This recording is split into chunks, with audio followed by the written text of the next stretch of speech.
As a finance professional in a disrupted business landscape, what does it take to be in demand? What does it take to attract great paying international roles? If you're an ICAN member, it'll just take one exam.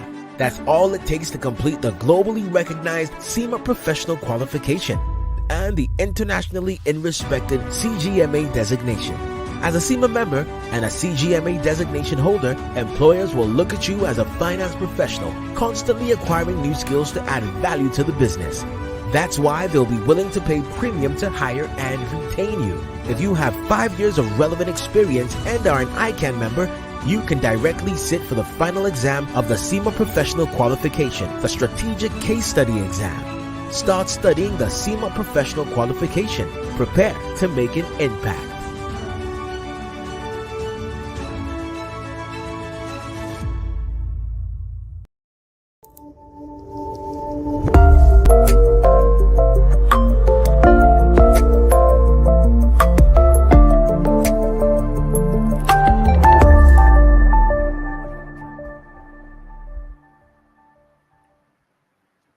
Good evening, professional colleagues, friends of the Institute of Chartered Accountants of Nigeria, ladies and gentlemen.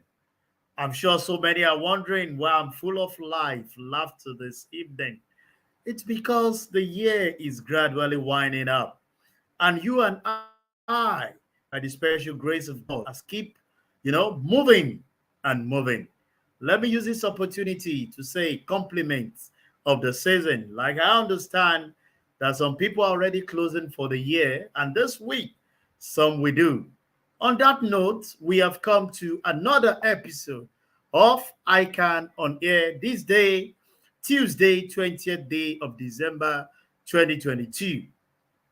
And as the year is winding up, preparing for the new year, I brought a topic that has to do with our mental health, because it's very, very strategic. It's very germane, and that we need to do, that we need to take care of, so that we can run through 2023 with another fantastic outing. And the topic of discourse today is resilience, the act of dealing with adversity. To do justice to this is no other person, a friend of the house, the man you always want to listen to when it comes to mental health issues. No other person than my wonderful brother, Dr. Adegboyega Ogunwale. He is the chief consultant psychiatrist at the Neuropsychiatric Hospital, Aro, Abeokuta, Ogun State, in Nigeria here. In addition to his medical qualification, he holds a Master's of Law degree in Medical Law and Ethics from the University of Edinburgh, as well as postgraduate diploma in statistics. He is a member of the International Association of Forensic Mental Health Services and currently serves as the chair of the Emerging Forensic System Interest Group, formerly the African Interest Group of the association. He is also a member of the Mental Health Law and Policy Institute at Simon Fraser University, Canada, and American Academy of Psychiatry and the Law. He is passionate about multidisciplinary and intersectorial approach to healthcare delivery. I can tell you for free that you all know our guest, who is also a co-editor of the recently published handbook of the forensic mental health in Africa. His hobby includes singing, reading, and creative writing. He's happily married and blessed with 3 lovely children. I can tell you for free that my guest for today, sincerely speaking, if you look at his hobby, you will consider that why each time he come on the show, he's full of life, always singing, reading, bringing creativity out of it. Like I keep telling you, the best place to produce, to make your product and services known to every individual is to come on ICAN on air. As we go to 2023, make it intentional, a plan to promote your goods and services on this platform because our global viewers will be ready to patronize you on that call. On that note, let me quickly go on a very short break. When I'll be coming in, I will come in with our guest who is prepared to do justice to the topic of today. Stay tuned. I'll be right back.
Welcome back. And I have with me in the studio this evening, Dr.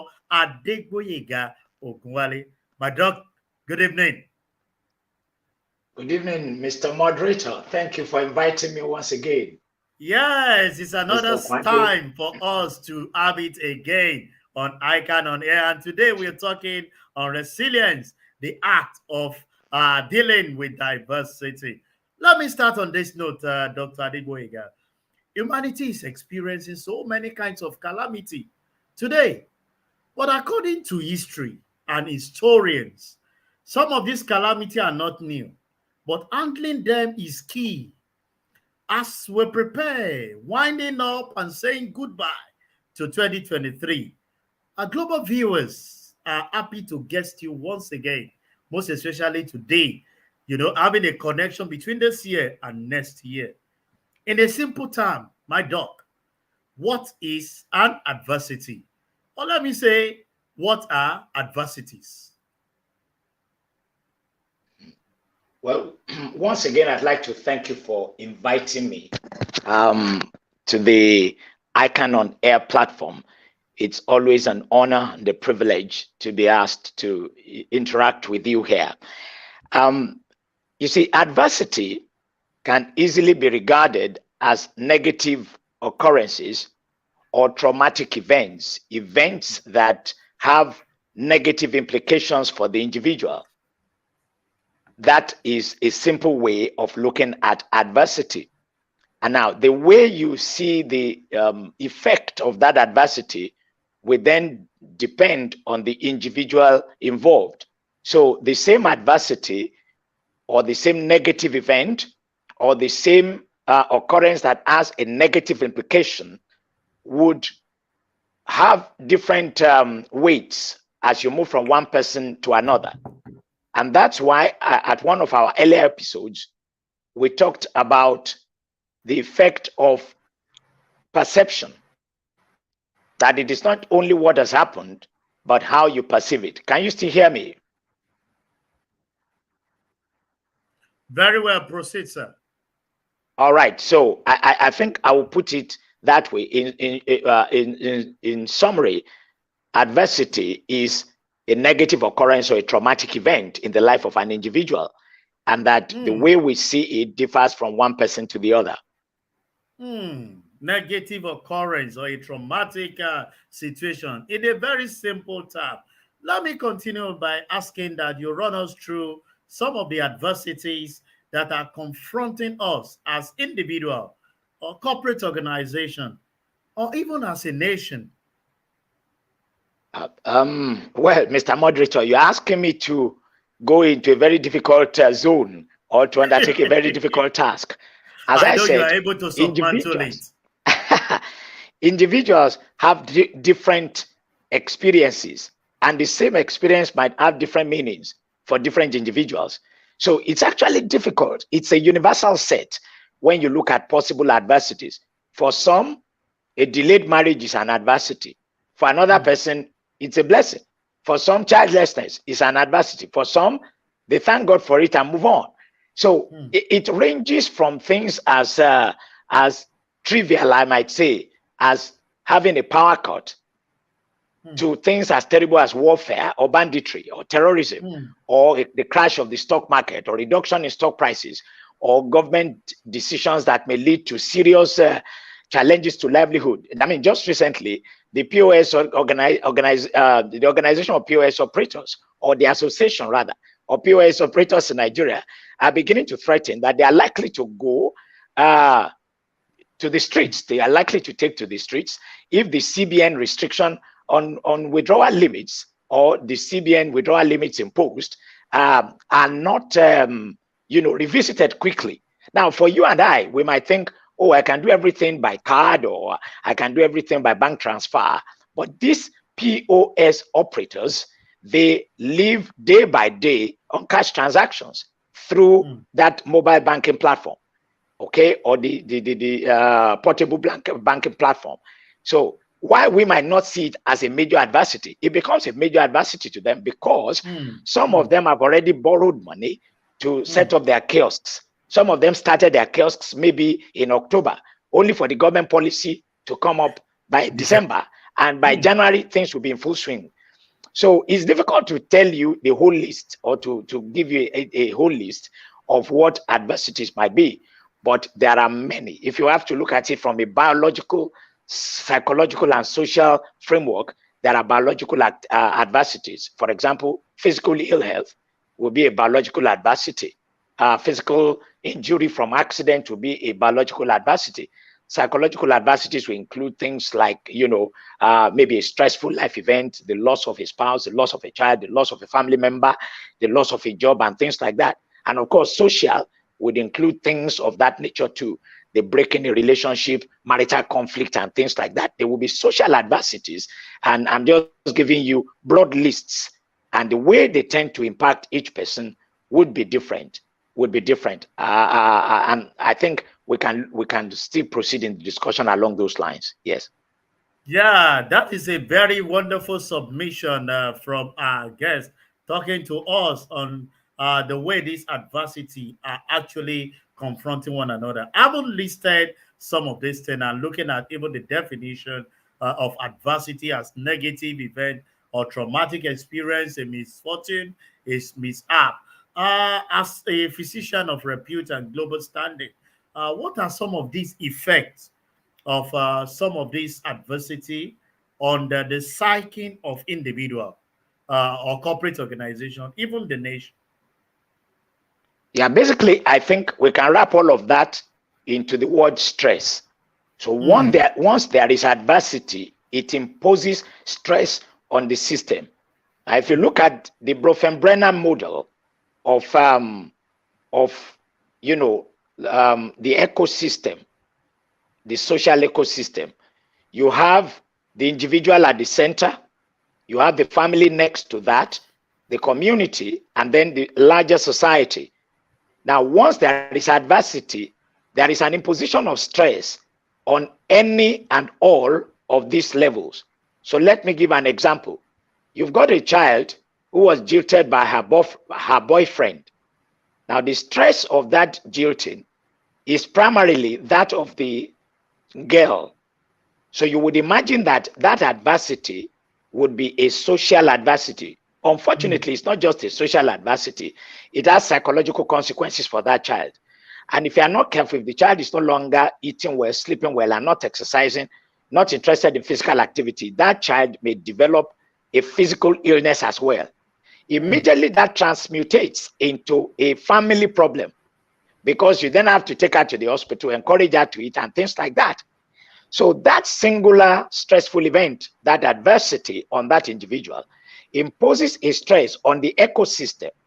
And by the time she has to go to the hospital, that's when you find out that there is a crisis in the dead of the night, and the gate man and the community is sleeping.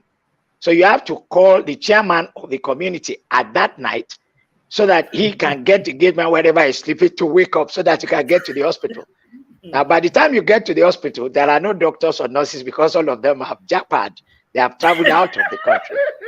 That is one stressor that is spiraling into the different segments of the ecosystem. I mean, just to give like an illustration, yeah.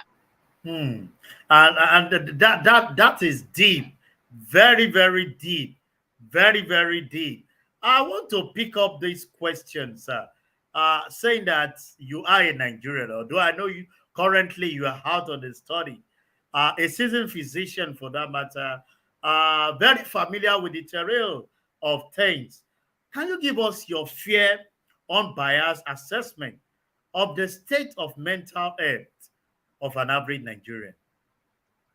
Well, again, as a doctor, the first thing you don't want to do is to talk about an average individual. It's a difficult concept. There is no average individual, and that's why we're actually talking about resilience today. There is no mean value. There is no average value. Everyone will respond to the same thing differently. But if what you are asking me is to hypothetically state what some of the problems might be for people generally, not the average Nigerian, there is no average Nigerian. I'm sorry to oppose your position. I'm speaking as I dare to it, my doctor. All right. So I can tell you that if you look at the political system, again, I like to think in broad systems or in a systematic approach. So if you were to look at the political terrain, you see a lot of uncertainty, and that imposes stress on individuals, their families, and communities.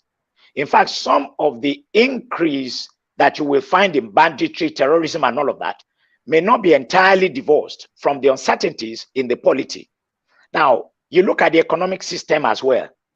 The mere fact that the Central Bank of Nigeria has decided to print new Naira notes and to withdraw or retire the former notes has plunged several people into serious crisis, because their plans in terms of stocking cash for their own uses, sometimes not illegitimate uses, for their personal uses, had to be truncated, only for them to get to the banks and find out that even the new Naira notes are not abundantly available. You go to the ATMs, you might not get, and you find that even within that economic sphere, there's a lot of uncertainty that will lead to stress. Oh, need I tell you that currently, as we speak, inflation is at a little over 21%. I think 21.07 or so percent. 21.1. Yeah. So if you are at an inflation of 21%, if you already have money in the bank, whether or not you take it out or not, it has reduced in value. That induces anxiety in you immediately. Because if you wanted to use 6 million for a particular, expenditure, immediately inflation catches up with it, you will still have the 6 million, but it drops in its purchasing power parity. Yeah, absolutely. So what you could do before, it can no longer do. So maybe you were planning to roof your house and to move in by December, like most of my Nigerian friends would like to do. They want to do strange and interesting things by December. You find out that you don't have enough to do the roofing anymore. You are thrown into crisis. Now, you might think it's a small matter, but I once had a friend who had told his landlord that by so date, we will be out of your house. Give us time so that we don't need to pay the rent. Now, all the money he got to be able to get his house ready was not enough. So he didn't have money for the rent in the current building, and the new building was not complete. A man with a family, wife and children. So, in fact, when I saw him, he was in a state of distress. Now, that immediately becomes an adversity. You want to ask me, why will building your house become an adversity? But in the contextual state that fellow found himself in, it had become an adversity. And you keep finding things like that in unstable systems like Nigeria. I mean, if you remove yourself from Nigeria and go to the West, where everything seems to have a degree of certainty, not everything, a lot of things. So the person who wants to go and get a mortgage to move into a house, as long as his mortgage is successful, he knows on which date he's likely to move into that house. Now, if he cannot move on that date, he knows how much time he needs to be able to sort of fine-tune all the arrangements. That certainty alone within that system gives that person less exposure to adversity. So these things that will lead to adversity in Nigeria will certainly not immediately lead to adversity in other places, merely because you have been able to deal with uncertainty within the system. For you as finance experts, you know that even when you make projections, there are basically two frameworks you must bear in mind. You will have to bear in mind the framework of projections within certainty and projections accommodating uncertainties. Now, you can imagine what projections you can really make when everything is so bizarrely uncertain that you cannot predict from day one to day two. Now, that is what you will find in unstable economic climates, in unstable political climates. And of course, when you come to other aspects of the human life within a country like Nigeria, do you want to talk about the level of migration that is, migration that you cannot really prepare for? So there's a lot of stress on all systems. So employers are finding that almost 2 employees are perhaps leaving their employment every week without the necessary wherewithal to replace them. So all of a sudden, your capacity to meet your targets will be reduced so grossly that you can't even imagine what hit you. I mean, I can go on and on about these systematic uncertainties. Sincerely speaking, I can allude to that on and on you can give us all days. But while you were talking, I'll come back to my chairman, Mr. Derrida. But let me say this, because while Dr. Boyega was talking, he mentioned something about the political space. You and I understand that 2023 is a major election year in Nigeria. And definitely, from what we've been saying, the outcome of this event is expected to shape the future of the country and our citizens. How do you suggest to Nigerians plan to handle the outcome of this important event? It's so important that it's going to make, break, and do some people. Your advice on this, Dr. Adegboyega?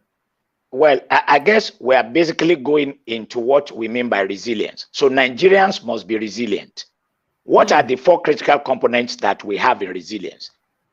Your ability to cope, your ability to adapt, your ability to recover, and then your ability to transform.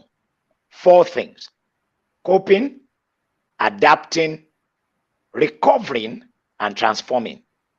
Now, all these 4 things at a national level must occur if we will survive the uncertainties and the unpredictability of the outcomes in 2023. We must be willing to cope with disappointments and surprises. So there are those who already think, oh yes, I'm going to win that Senate. I mean, look at a man like the current Senate president. If you told him at the beginning of this year that you will lose your seat to somebody who is a neophyte, so to speak, comparatively, he would say that's not possible. We already have our plans. Unknown to him, the electoral act had given all sorts of rooms to make sure, or had made provisions that will make what they used to do as, seasoned politicians difficult to do, so to speak. And before he knew it, he went to get the presidency only to lose the Senate appeal, or his own appeal to a senator's position, so to speak. Now, what I'm saying there is that he must, for example, be able to cope with that and be able to adapt to the realization that I will no longer be a senator, not to talk of becoming a Senate president for another tenure. He must be able to recover from that and say, okay, am I still a politician? And what sort of politician should I transform myself to be? Is it a politician pre the Electoral Act amendments of 2022 or 21? I can't remember. Or a politician who now lives within the reality of these amendments, and I'll begin to play my game along that line. I'm just using him, for example, to illustrate adversity and how we cope, adapt, recover, and transform. I give you an example again of someone in the country who has faced maybe a sort of economic adversity on account of the current CBN policy. How will he cope with the fact that he cannot continue his business as he has planned? He must be able to talk about it. That's why in coping, we talk about coping mechanisms. We talk about defense mechanisms. Maybe I will have time to talk about that later. So he must be able to cope. Now, after coping, he must be able to now adapt. So adaptation might require that he does the business in a different sort of way. He's still doing the business, but in a different way. And then all the stressful impulses or the stress impulses within the system, he's able to recover from them. He's able to calm himself down. He's able to think logically. He's able to concentrate. He's able to promote his own well-being by the way he's living and acting. And then eventually, can he transform himself? He can become a life coach. That's one of the transformabilities that we see. Some of the people you see as life coaches today, they were products of adversity. And they went through the whole org of coping, adapting, recovering, and transforming. Some of the rape survivors today are the rape or anti-rape advocates, the survivors of yesterday are the anti-rape activists of today. Now, you would wonder, how do they relate? It's because having been exposed to the trauma of rape, they've been able, by developments in their brain called neuroplasticity, they have been able to overcome the stress effects of the rape, and they have been able to adapt and recover, only for them, by their own new way of living, to be able to help those who are also in such a situation. So they have moved from coping to the point of transformability. And that is a framework which I would propose within the context of resilience for a nation, for a community, for a family, and for an individual, if you look at that ecosystem. That's a brilliant one. And for our viewers that are connected, Dr. Adegboyega has just given us a formula, which I've just called CART. Yes, CART. C-A-R-T. RT. CART. Yes. And that is, you must be able to cope, adapt, recover, and then transform. It's been a wonderful time. And let me use this opportunity to tell our global viewers that there is opportunity for you to pump in your question. It's always an exciting time when I have Dr. Adegboyega on board. Maybe anytime I'm bringing you again, I will request that my chairman makes your period to be about 4 hours so that you quit blasting. Oh my God. People will be tired of us. No, they can't. With you, there is no dull moment. Let me go straight to the question of Mr. Shiwanderide, the chairman of this editorial board. He's saying that since eating and drinking will be a major part of this year end activity, is it possible?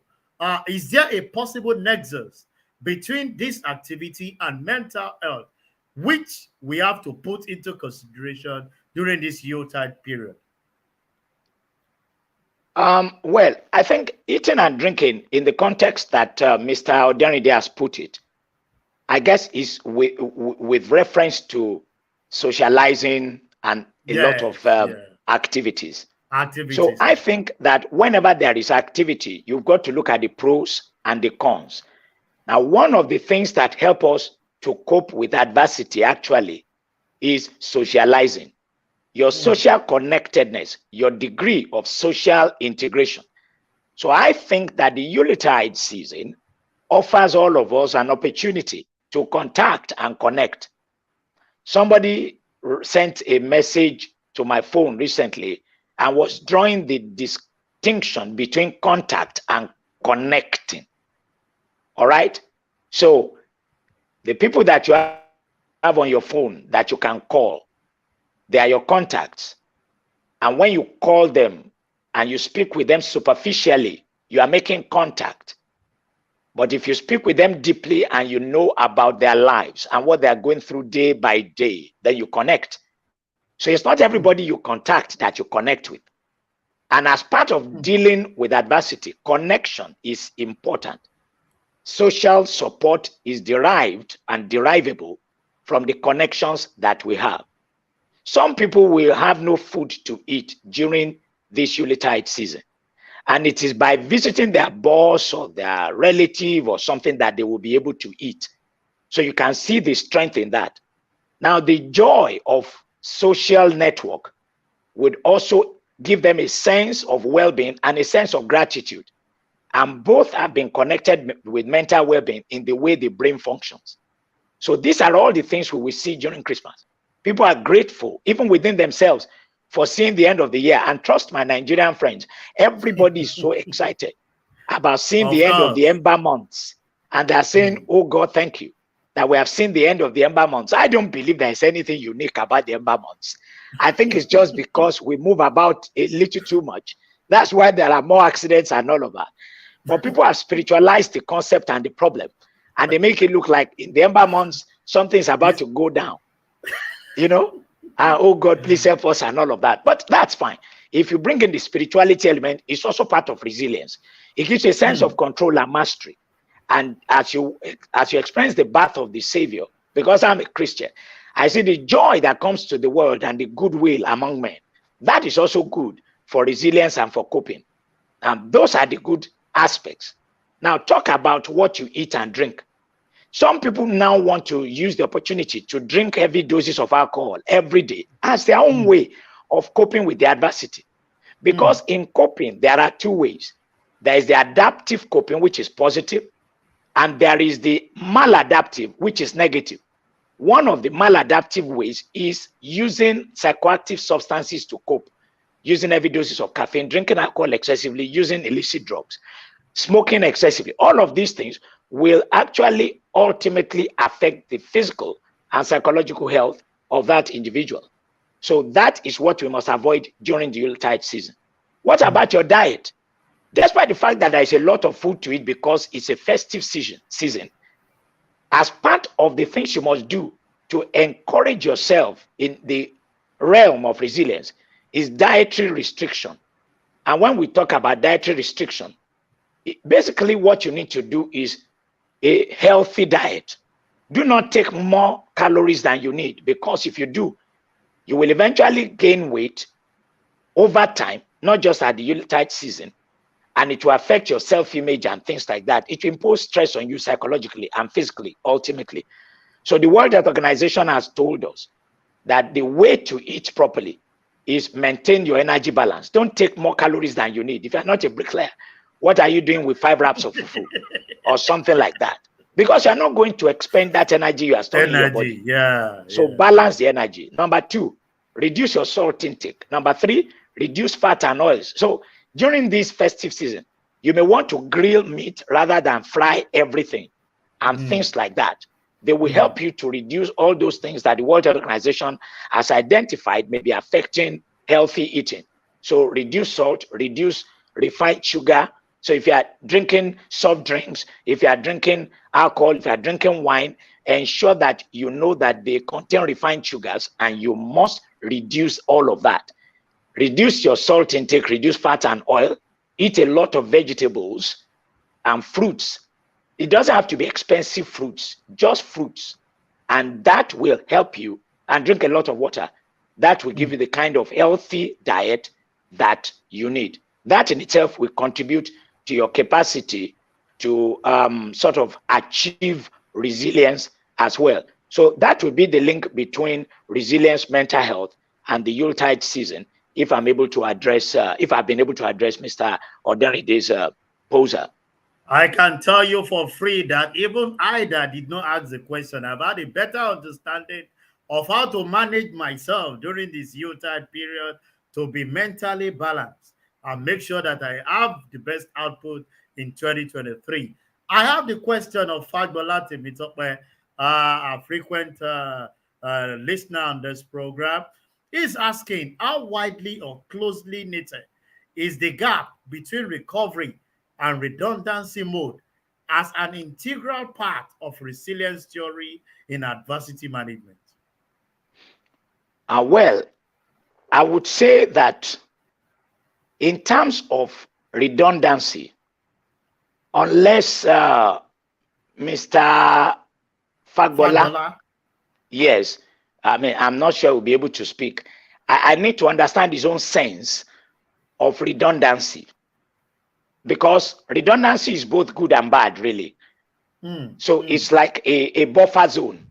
So I don't know what it means by this redundancy. It may be from a theory that he has read, and I don't want to misinterpret his question. But I'm familiar with the coping, the adaptation, the recovery, and the transformability. Any redundancies will occur either at the adaptation stage or at the transformability stage.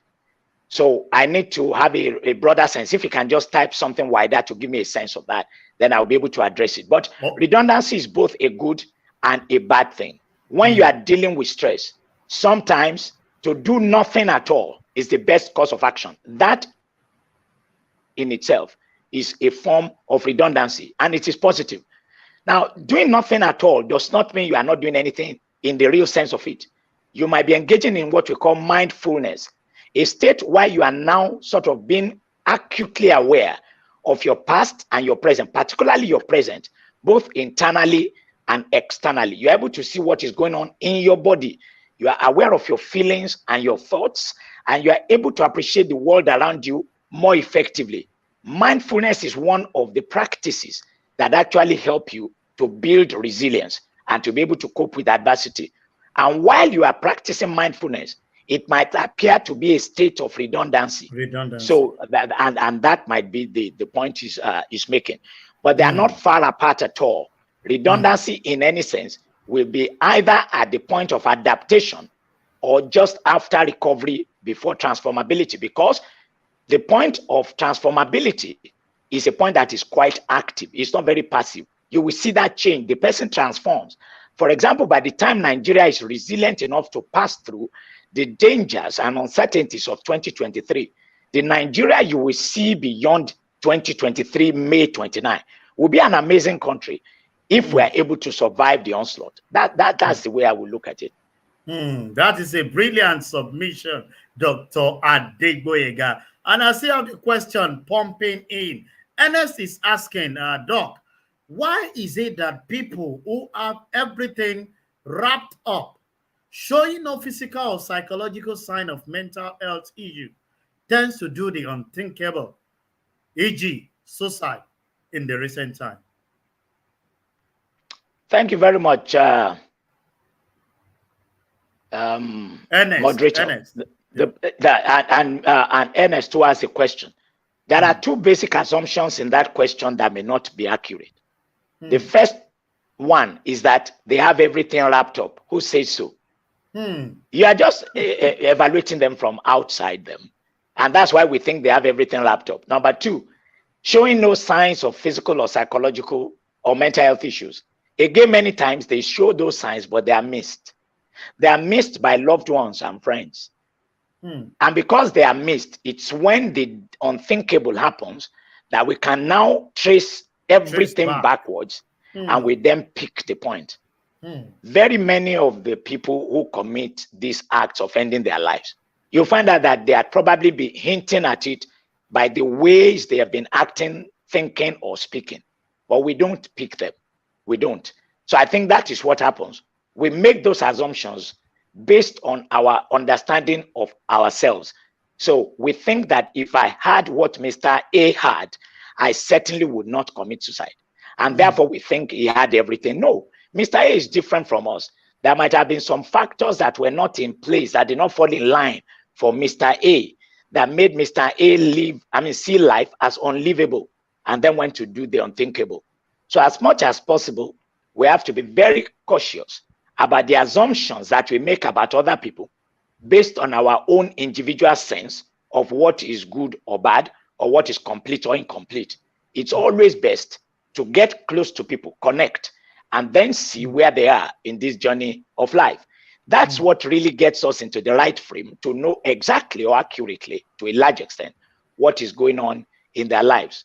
And I really must say on this platform that my heart goes out to families, friends, and loved ones who have been affected by those who ended their lives quite in difficult circumstances. It's always a challenge for those who survive the victims themselves. They by themselves too are victims, according to what research has shown, that it is not just the person who passes that is a victim in a sense, but those who are alive, there is a number of them who also bear the brunt, depending on their closeness in terms of network to the person who ended their life. So it's very important that we bear that in mind. So in summarizing that, I am saying that assumptions tend to make us miss the cues that some of these people who are suffering tend to give to us. And from now on, I think the learning point for all of us is to be more sensitive at the level of connectedness to see where we might be missing the point. You know, you've got a wife who is telling you, if you keep on doing this to me, I don't think there's any reason to leave. You say, well, that is your business. How many wives receive the same kind of treatment from their husbands and they just soldier on?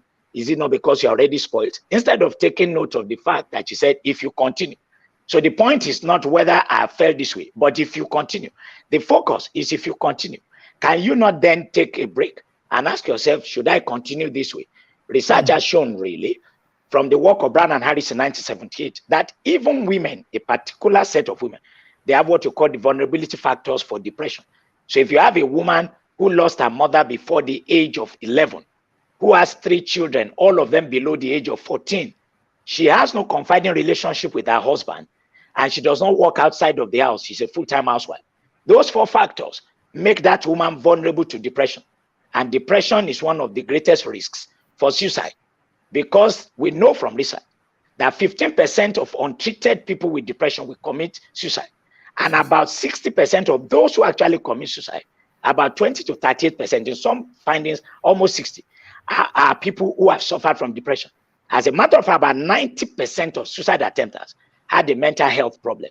So again, the point that must be made is that those who eventually end their lives might have been having mental health problems and substance abuse problems, which people did not know or did not pick. And that would eventually lead to the suicide. So it's multifactorial, and we need to be sensitive to one another. Sincerely speaking, I said it, but you don't believe me. I need to request for like 4 hours so that I can give more to my people. But I picked something there, and I think I saw that on somebody's status today. Connection. Instead, for the fact that you are seeing wonderful and beautiful picture does not mean that the other party is fine. Try and check up on that person. And that is just to buttress your point of talking Yeah. about connection. Just check up on him. You might actually be saving life. Doctor, it's been a wonderful time, and I can tell you on and on, I will continue to flow. Let me come back to my own question and ask that, considering some of these challenges that we are faced with in this country, economical, social, political, security, health, I can keep on naming them, man. I want you to cancel our audience that are globally connected, especially those of us in this country called Nigeria. You know, you're on the other side as we speak. But those of us that we are here now, how resilience can positively work in our favor, especially as we wind up this 2022 and connecting to the new year 2023. Well, I think the most important thing is for us to build resilience. That would be my advice based on our topic for discussion today. So, what are the 7 C's that I want us to bear in mind? The 7 C's of resilience, so that we work on them one by one at our pace, on our own, and with help from our friends and loved ones. Number 1, competence. You have to develop competence in dealing with life's issues, facing challenges of life. You have to develop it. One of the competencies that people must develop is the competence of problem solving.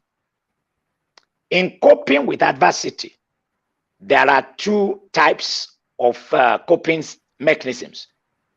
You can do what we call emotion reducing strategies. These are coping strategies. Emotion reducing strategies or problem solving strategies. I will come to emotion reducing strategies later, but problem solving is where I am now in terms of competence. Not everybody knows how to solve problems. They see the problem, they charge at it. No, there is a systematic way by which you solve a problem. The first point is you must identify the problem. When you get home every day, your wife is usually very irritable. When you get home every day, your husband is always snapping at you. At the end of every term, your daughter was doing well during the term at midterm tests. We always perform below expectation at the end of the term. What is the problem? You must identify, put your finger on it. And if you have not yet put your finger on it, it's a good point of redundancy. Keep searching. So you are active in your redundancy. It's not a redundancy of helplessness. You are searching and checking. And once you find the problem, you have identified it. The next stage is very similar to it. It's called definition of the problem. You must define what the problem is. You may think that the 2 are the same, but they are not. So the problem is that my daughter, I'm giving an example now, does not enjoy her classes. The definition is in the why. The definition is not in the how per se, it's in the why. So you define the problem. Does she have a short attention span? Does she not like the teachers? All of that. Because if you say you have identified the problem but you have not defined it, you cannot go far. Once you have then defined it, you look at the possible solution strategies. Usually it will not be one. I mean, I being a Christian, I like that scripture that says that out of the mouth of 2 or 3 witnesses, let every truth be established. So never believe that there is only one solution to anything. The minimum number of solutions to anything is 2 or 3. Look for the alternative solutions. And then you try them out in turn and evaluate. So there is a monitoring and evaluation stage to see what works best. And then eventually, that is what you will engage with on a sustained basis. So can you see how important it is to be competent? You must be competent. Some people, the reason why they will lose their jobs in the first quarter of next year is because they lack competence. Professional competence, emotional competence, social competence, they lack it. And for you to deal with adversity, to be resilient, you must build competence. I was speaking with somebody today. He's having some challenges with the work he does, a very senior person. And we have discussed, you have to grow in your competence, in your skill set, in your task. And once you grow in that competence, the next thing that will happen is that your confidence will increase. So the second C is confidence. Inserted within that confidence is what we call self-efficacy, a sense that you are doing well, a sense that you are able to control events around you, a sense that what you do will have an impact in the system surrounding you. That is self-efficacy. And that is important in resilience. Confidence, self-esteem, self-efficacy, all of them are very important. Today, we haven't got enough time. We would have talked about how do you build your self-esteem. But I mean, just building self-esteem will include things like having good role models, giving yourself positive self-talk. Do not be overly negative and overly critical of yourself. Just like Charles de Gaulle said, do not say that you have lost the war when you have only lost the battle. So France has not lost the war. France has only lost the battle. Okay, what about connection? We've talked about that. Let me not waste my time. Let me not take my time again. It's not a waste of time. Competence, confidence, connection. The fourth one is character. You know, the building blocks of a person's life. Character. Do you have a character of hope, of optimism, of positive expectation? These are the things you need. The next one is contribution. Are you able to contribute to the world around you? One of the 4 domains of mental health is positive contribution to your community. So even during this Yuletide season, can't you think of something you can do to contribute to the lives of people around you? Some people will say, I don't have money. You don't need money to contribute. By visiting someone, you contribute to a sense of well-being. I do that from time to time when I was in Nigeria, and even here. I remember the other time here in the UK, I traveled 4 hours to go and visit someone, and I spent only about 1.5 hours with them. And I traveled back another 4 hours. So I was 8 hours on the rail track, and I visited them for only about 1.5 hours. But it cemented our relationship more significantly. So it's important you bear that in mind. Contribution to the world around you. Then coping. I've talked about coping. You know, the emotion reducing strategies will include things like being able to ventilate. If you have a room that is stuffy, you open the windows. If you leave that room stuffy, then that room will breed something unpleasant. Part of resilience is being able to self-express, is being able to ventilate. That deals with the stress because it is emotion reducing. And finally, we talk about control. So those are the 7 C's: competence, confidence, connection, character, contribution, coping, and control. If you have a sense of control, you will find that you'll be able to meet with any adversity. And one of the things that tend to help with control is spirituality, faith. And that's when you look at the JCI, their creed. It says, we believe that faith in God gives meaning and purpose to human life. Research has shown that spirituality aids in mental well-being. At least almost 80% of the entire research will tell you that it is a positive thing for your mental well-being, and will also help in your resilience and your ability to cope as well. So those would be the things that would be under my advice to Nigerians and to all our friends all over the world at a time like this. Sincerely speaking, I said it, but you might find it difficult to believe that 1 hour is too short for me guesting Dr. Adegboyega, because mental topics like this speak to us, and that's what makes us the person. The 7 C's is what I've also highlighted, and I'll be picking them one after the other for my personal growth, at least as I proceed into 2023. A good guidance, competency, confidence, positive one, connection, character, contribution, coping, and finally, controlling. Like I always say, time will always not be my friend on a day like this. I will just see the time. Possibly, I will guess you one of these days when you explain to me on the modalities to go on how to deal with this time, because it's always confronting me, giving me adversity. But I'm always resilient. Yeah, but to make sure I that think I at the manage other time, I gave you the 4 Ds. You have to decide what you will do, what you will ditch, what you will delay, and what you will delegate. Powerful. You must know what to do, to ditch, to delay, or delegate, the 4 Ds. Okay. With that, I'm able to do justice to that. Doc, it's been an exciting time with you on the show today. And time will not just be my friend. But let me say in closing, our institute, ICAN, is always open to ideas that will positively advance the growth of our members, the accounting profession, and the business environment at large. As we gradually wind up 2023, saying goodbye, what is your advice or suggestion to the institute, the members, on this topic of today? Just in 1 minute, my doc. Well, I will just summarize everything in connection. Let the institute remain connected to people. The institute is not a non-living organism. The institute is a social organism composed of several living components, which are the human beings that make up the institute. The institute is not a house. The institute is an association of living beings. Let the institute function that way. Let the institute provide support for these living beings. Let the institute always look at what will contribute to the welfare of the component parts before any other consideration.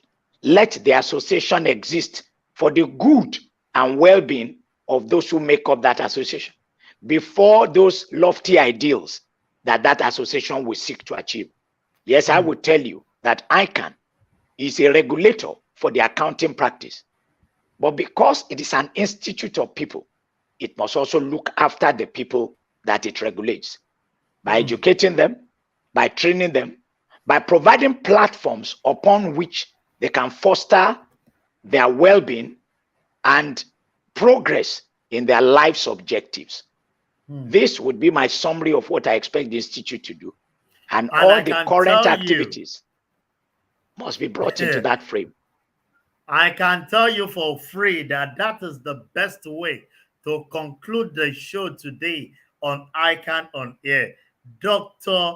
Adegboyega Ogunwale, I'm telling you, the next time I'm going to guest you, I will tell our producer, it must not be 1 hour. If you are going to get paid for that particular day through our people, they must pay for extra. But 1 hour is too small to guest someone like you talking about mental health. It's been a wonderful time guesting you once again as we wind up the year. And I want to believe as we launch into the new year, there's another word that you'll be bringing our way, knowing fully well that our institute will remain connected to our members, always making sure that they provide what is expected. On that note, we have come to the end of the show of ICAN on Air, and it's been an insightful time with Dr. Adegboyega Ogunwale on the show today. Until I come your way again on Thursday to bring another topical issue, I want to say stay connected, have the competence, be confident, have the character, cope, and have the control. Until I see you again on Thursday, I remain your host on behalf of the editorial board, Olusesan Okwade. Bye for now.